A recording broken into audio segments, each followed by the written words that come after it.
We will be talking about this horrible rule that is being passed in Europe that is essentially looking to gain control over crypto and give power to the banks, and well, just a huge rabbit hole of poop that is happening in Europe. So that is what we will be covering. We will be covering Ernest and his ambitious travel rule, which is just ridiculous, just pure ridiculousness. This we'll be breaking down this whole article about anti-money laundering. We're gonna keep it short. We're gonna keep it quick. That's what we'll be covering today because it is very important for what is happening in the crypto market.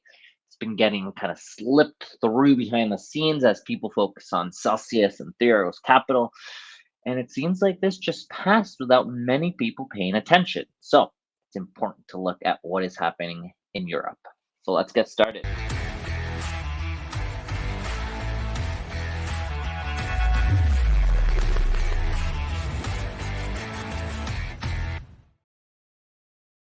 All right, I will be reading through this tweet thread that is just disgusting, and then we will be breaking it down. I'll be adding some commentary. So, deal. After months of negotiations with the council, we agreed the most ambitious travel rule for transfers of crypto assets in the world. Disgusting.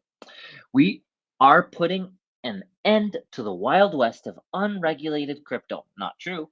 Closing major loopholes in the European anti money laundering rules. All of this, just so many things wrong with it.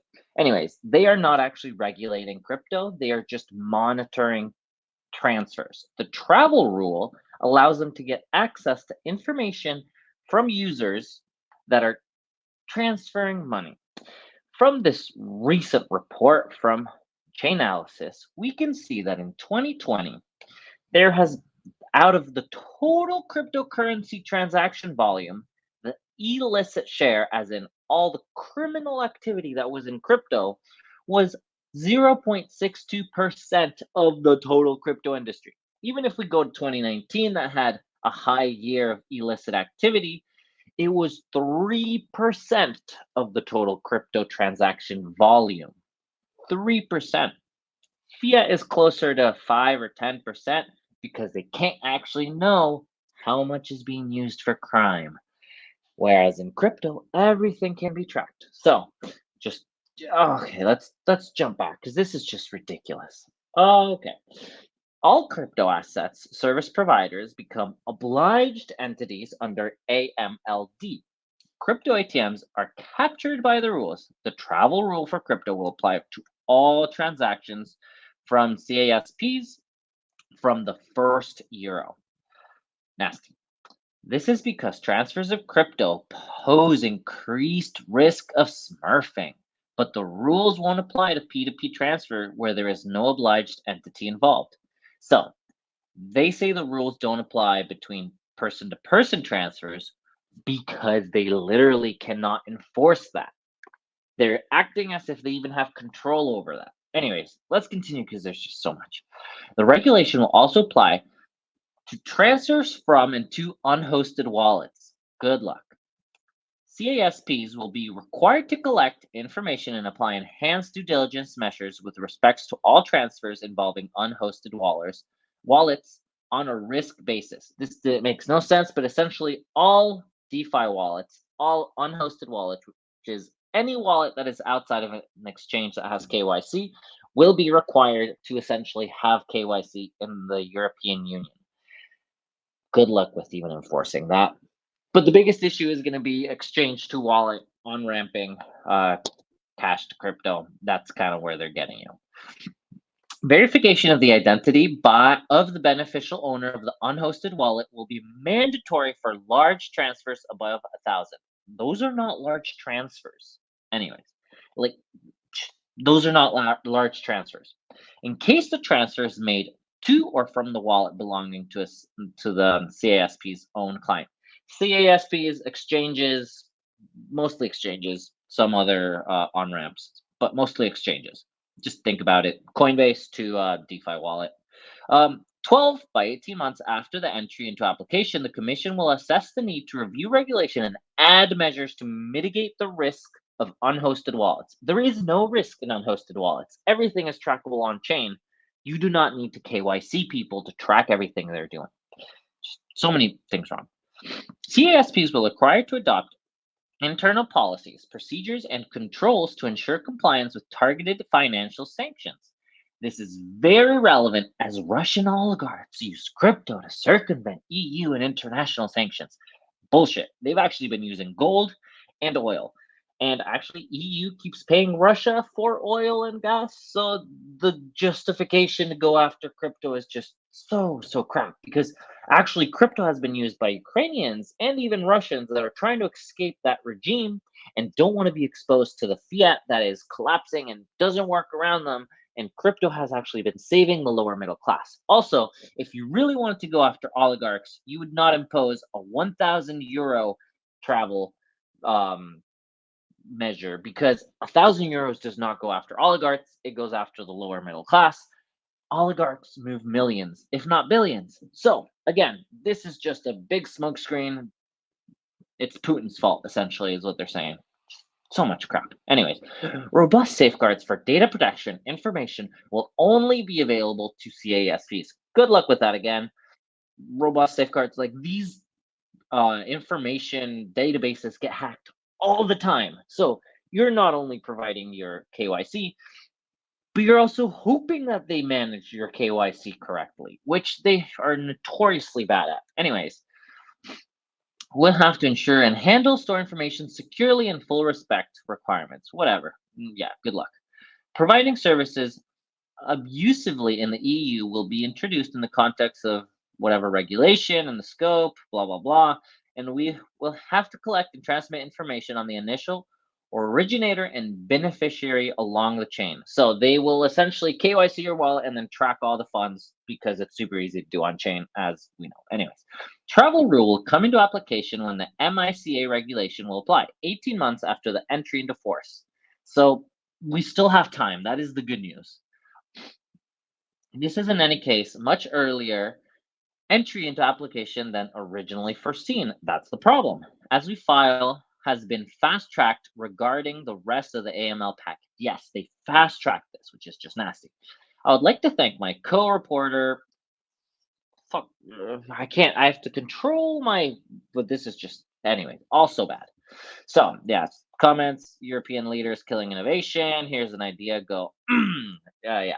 Anyways, people are not happy. This comment makes a lot of sense. I can't express my frustration over this. We should have the ambition in Europe to be a pioneer in crypto, but instead, we are the world leader in innovative industries, and regulating innovative industries and killing them in the first place. We lost Web 2, now Web 3 as well.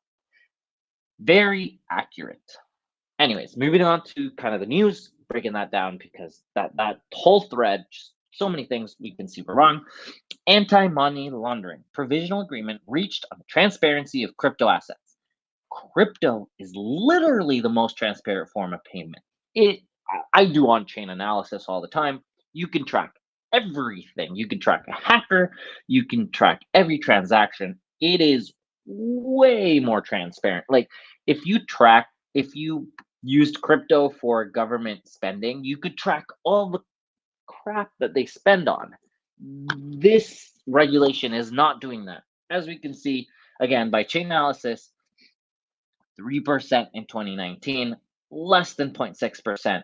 That is an illicit volume. And even if we go in further, we can see year over year percent change in value by crime type. We can see there is child abuse, darknet, fraud, cyber criminal, ransomware, scam, stolen funds. Stolen funds continues to be the biggest crime in DeFi and in crypto.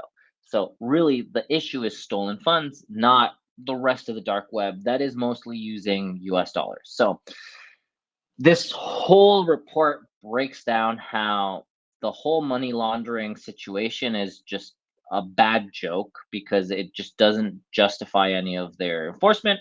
Again, if they really cared about going after Russian oligarchs and all of their justification, they would put in other measures, not what they're doing now.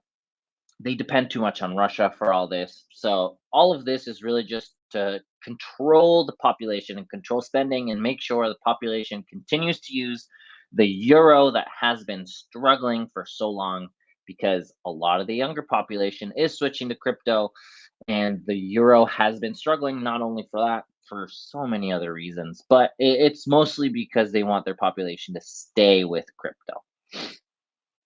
So the travel rule will ensure financial transparency on exchanges in crypto assets and will provide EU with a solid and proportional framework that complies with the most demanding international standards on the exchange of crypto assets. Essentially, which to me is just ridiculous.